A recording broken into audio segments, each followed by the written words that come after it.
Hello everyone, this is Russell Lowe, once again a senior lecturer from the Faculty of the Built Environment at the University of New South Wales in Sydney, Australia. I'm just going to give you a quick tutorial on how to use the FFD box or FFD Modifier for modifying shapes in 3dsMax. This is a shape that I've made in a recent video on U-loft surfaces and NURBS modelling, and you can see on the Modifier tab I've converted it to editable poly, so we've lost the ability to sort of edit it at any sort of detail, and it's got a lattice modifier on there just to make it a little bit more interesting and a bit easier to see what's going on the inside. So what I'll do is selecting the top level of it, go into the Modifier tab, and I can put a FFD 2x2x2, so we'll do that first, and you can do a FFD box where you can identify how many points in the freeform deformation. That's what FFD stands for. So we'll hit 2x2x2, and then what I like to do at this point is make some copies of it. So hold down Shift and move it, and then make it a copy and make 3 or 4 of them.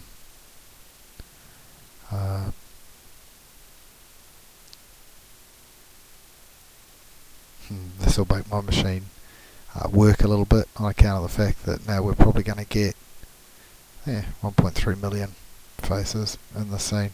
Probably not the smartest thing to do, so let's just get some of those off the window.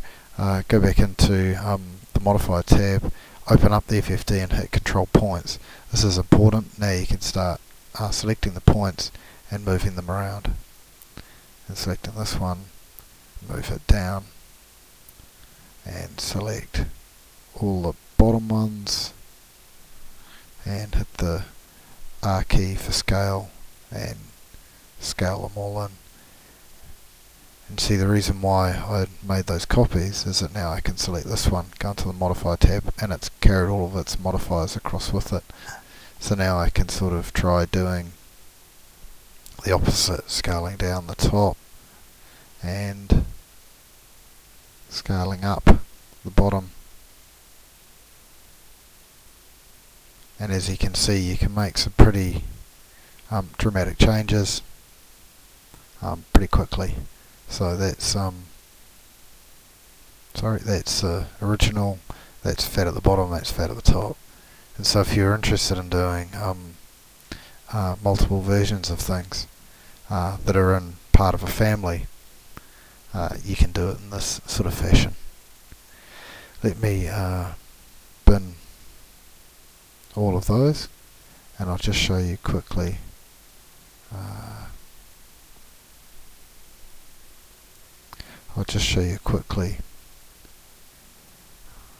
how to add so we'll bin that FFD. Now we'll go and add an FFD box, just a straight FFD box, and it'll say set number of points, and we'll say length 4, let's say 2, 2 and 4, like that. Okay, and you can see what this does is gives us the opportunity to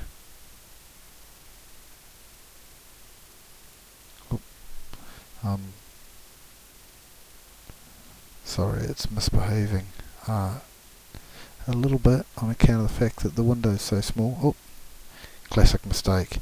Didn't have control points selected. Now I got them selected.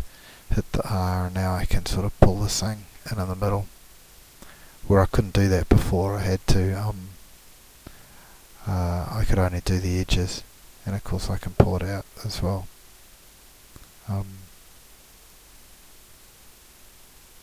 Let's just try pulling these ones across towards the center of the thing just by moving it. You see, you can create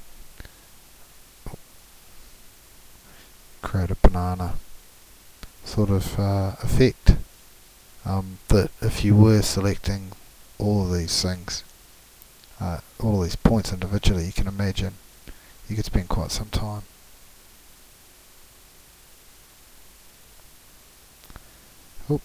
clearly I'll move that one in an axis that I wasn't expecting, but you can see quite a dramatic change, and the fact that it sort of flows through, the points flow from one sort of major deformation to another one in a continuous sort of mechanism like soft select. Anyway, hopefully that helps some of you do some things once you've created an object, just to sort of think about how you might be able to change it to suit different scenarios, or make families of objects. Cheers.